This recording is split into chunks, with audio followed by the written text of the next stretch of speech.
Quero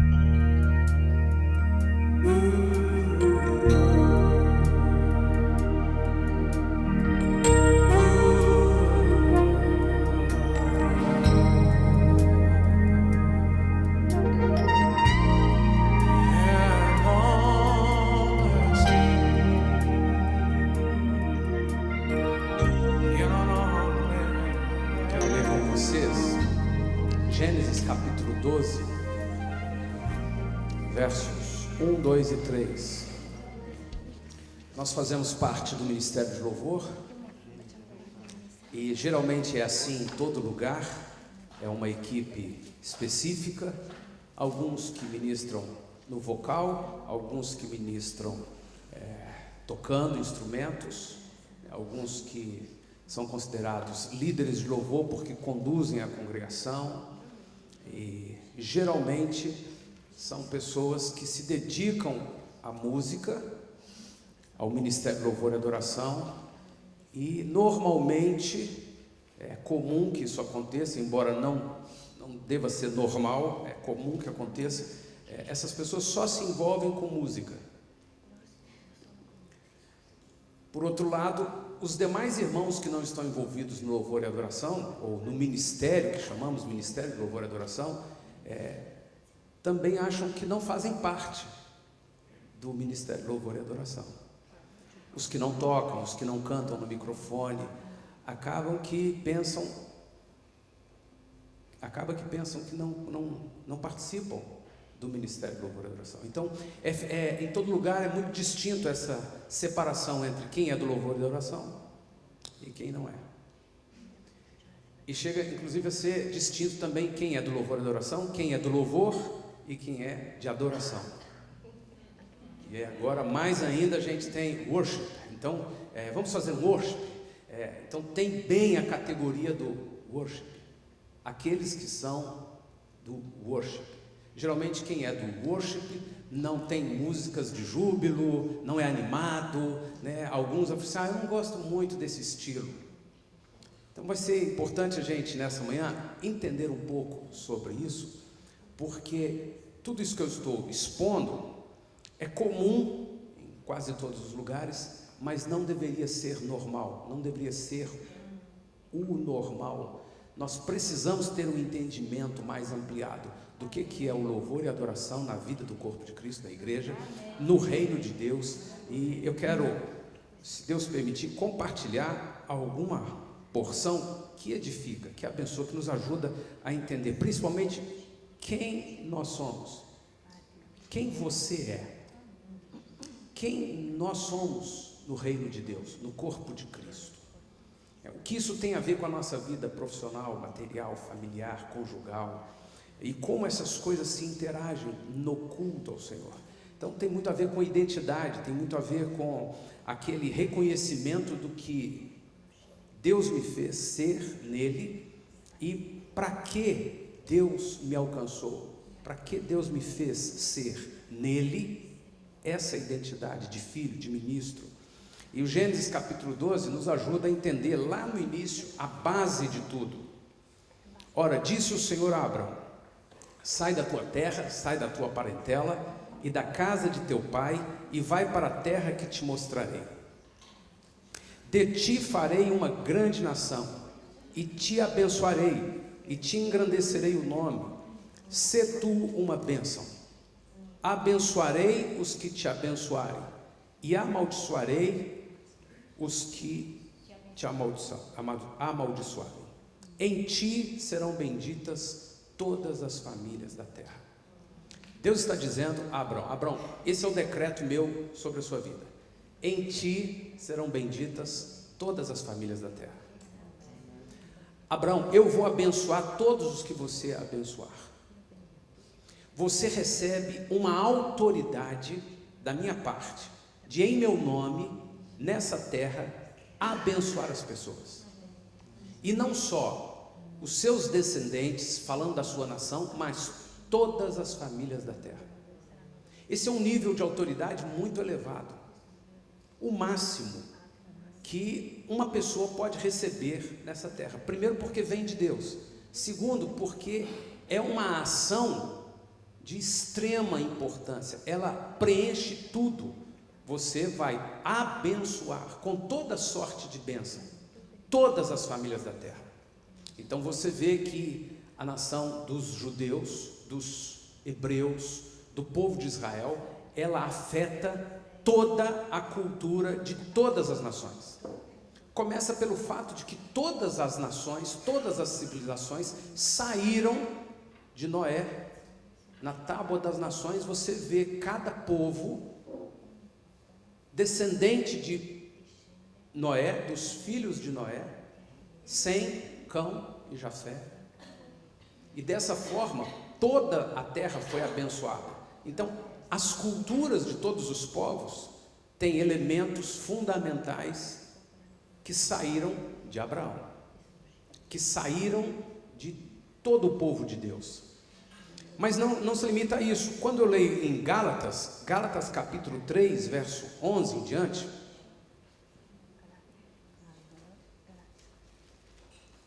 é evidente que pela lei ninguém é justificado diante de Deus, porque o justo viverá pela fé. Ora, a lei não procede da fé, mas aquele que observar os seus preceitos, por eles viverá. Cristo nos resgatou da maldição da lei, fazendo-se ele próprio maldição em nosso lugar, porque está escrito: maldito todo aquele que for pendurado no madeiro, para que a bênção de Abraão chegasse aos gentios. Quando Cristo na cruz paga aquele preço, derrama o seu sangue, efetua, executa algo legal. Legal não é no sentido de joia, legal é no sentido de direito, legalizado, autoridade celestial, no tribunal eterno, diante de anjos e demônios, diante das maiores autoridades de todo o universo, algo jurídico.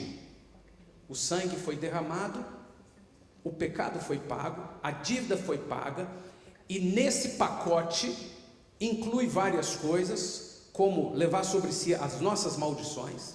Inclui também que eu e você, como gentios, não como povo de Israel, recebêssemos a bênção de Abraão. Então existe uma questão legal sobre todo aquele que crê em Jesus, que foi comprado pelo sangue de Cristo, que se tornou nova criatura. Existe uma questão legal que é: eu tenho por direito conquistado na cruz a bênção de Abraão.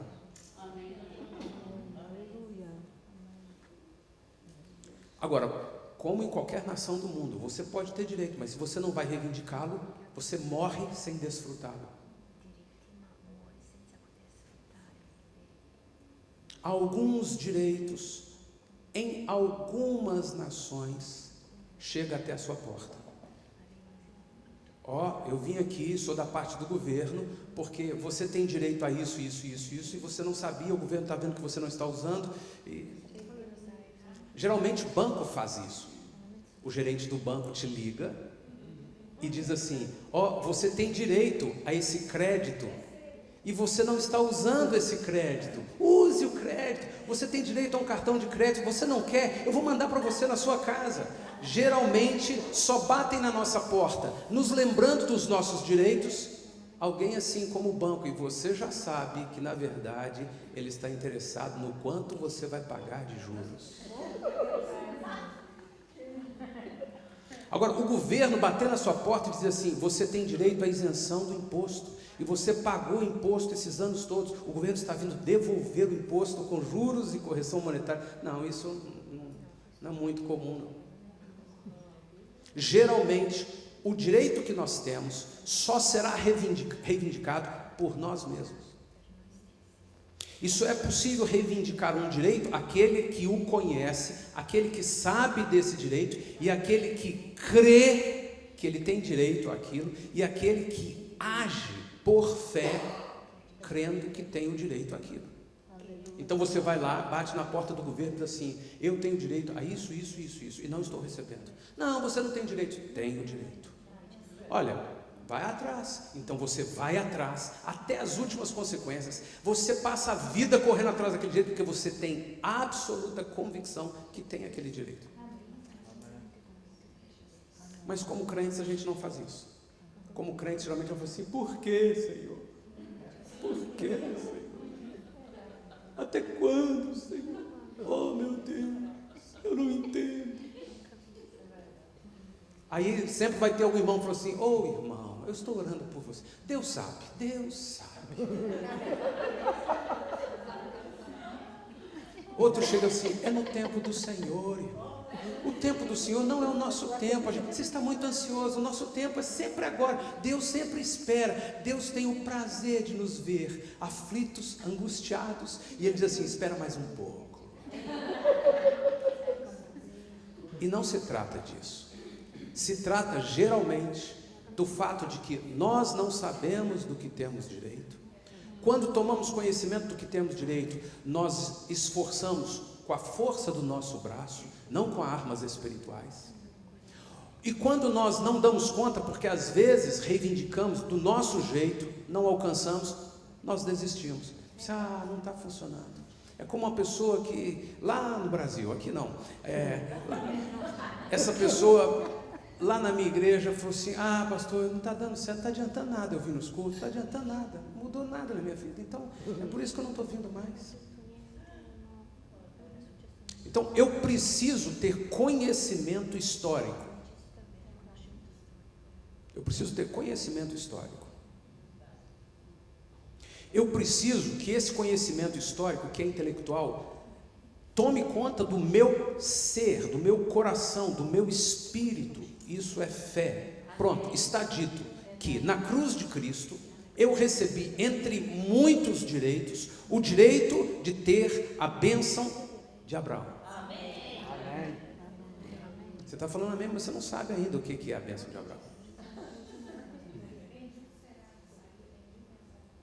Pode ser essa bênção: bendito serás ao sair, bendito serás ao entrar, bendito serás tudo o que você tem. Óbvio que a expressão de forma genérica, ela já é suficiente. Bênção é bênção. Então, se é bênção de Israel, se é bênção de Abraão, se é bênção de Jacó, se é bênção até mesmo de qualquer um deles lá, eu quero. Se é bênção, eu quero. Mas eu e você precisamos ser mais inteligentes. Porque se Deus construiu um cérebro e construiu todo o mecanismo cerebral, neurológico, de memória, de raciocínio, tem um propósito para que eu use. Por isso Paulo diz assim: transformai-vos pela renovação da vossa forma de pensar. Porque se Deus construiu essa estrutura que nem o homem até hoje consegue discernir, Ele consegue lá na parte física dos neurônios, mas Ele não consegue te explicar o que é que acontece no universo espiritual que está vinculado a essa interface do cérebro. Se Deus construiu algo tão extraordinário, não pode ser para não ser usado. Eu preciso ter conhecimento, eu preciso operar esse conhecimento, eu preciso estudar, eu preciso ler, eu preciso receber revelações do Espírito Santo, eu preciso desenvolver inteligência, eu preciso desenvolver sabedoria, eu preciso desenvolver a capacidade de aplicar todo esse conhecimento, não só para mim, mas para o reino de Deus.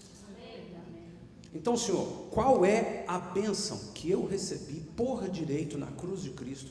Que aqui o autor aos Gálatas, Paulo escrevendo aos Gálatas, diz: através de Cristo na cruz, eu recebi a bênção de Abraão. Chegou a mim. É só nós lembrarmos de novo de Gênesis 12, 1 e 3. Abraão, você vai ser minha autoridade nessa terra. Através de você, eu vou abençoar todas as famílias. O que é ser igreja nesta terra? O que é ser membro de uma igreja? Não é, graças a Deus, ter sido salvo. Não pode ser. Porque pensa comigo, Deus, para nos salvar, teve que enviar o seu filho morreu morte de cruz, se encarnou. Isso já é um acontecimento, algo assim, pesado, grande e pesado demais para o ser Deus, para o ser Jesus Cristo, se fazer carne, se humilhar, ir morar num lugar tão pobre, ir conviver com pessoas tão sujas. Ele, como ser humano, Jesus, homem, viver toda essa limitação. Se fosse eu já teria dado um safanão em Pedro há muito tempo. Falei, Pedro, some daqui. Pedro, você não tem cabimento. Eu estou querendo excelência, você não consegue fazer o mínimo, Pedro. Imagina a paciência, o amor de Jesus em lidar com aqueles apóstolos. Ele conhecendo toda a perfeição celestial, ele conhecendo todo o potencial do homem, vendo aqueles discípulos como eu. Sóstenes, você não tem jeito, Sóstenes. Você podia ter feito isso, Sóstenes, você não se acerta, Sóstenes. E ele continua amando de uma forma sobrenatural. Olha o que Jesus passou nessa terra, ao ser cuspido, ao ser afrontado, ao ser condenado. Olha o que ele passou fisicamente, olha o que ele passou emocionalmente, olha o que ele passou espiritualmente. Pai, por que me abandonaste? A ponto de suar gotas de sangue, e a medicina explica o que é aquilo, um nível de estresse tão violento que os vasos sanguíneos estouram. Deus saiu da sua glória, deixou a sua glória, para viver tudo isso, e morrer a morte de cruz, e carregar o pecado, carregar a maldição da humanidade. Por que ele fez isso? Para nos salvar. Não pode ser.